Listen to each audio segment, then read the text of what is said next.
লেখাপড়া কি লাভ? আমি আসলে আপনাদেরকে মেসেজ দিতে চাই, বর্তমান সমাজে এখন লেখাপড়া কি লাভ ভাই?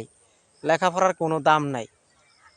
এখন বর্তমানে দাম হইল মামু খালুর, টাকা পয়সার দাম। আপনি টাকা পয়সা দিতে পারবেন, আপনার দাম হইব এবং আপনার সরকারি চাকরি হবে। বুঝছেন ভাই? আপনি লেখাপড়া আইএ বিএ অনার্স এগুলো করছেন, কিন্তু এর কাম নাই, কাম হবে না।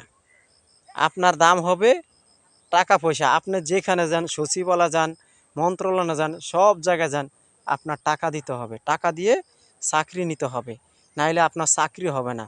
তেহাত্তনবেলা চাকরি না করেই এই আপনার বিভিন্ন ব্যবসা করাই ভালা, বা লেখাপড়া না করে ব্যবসা করাই ভালা।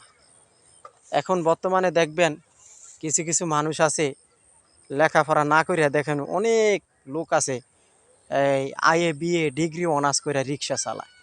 বাস্তব কথা বলছি, আসলে বর্তমান সমাজে লেখাপড়ার কোনো দাম নাই।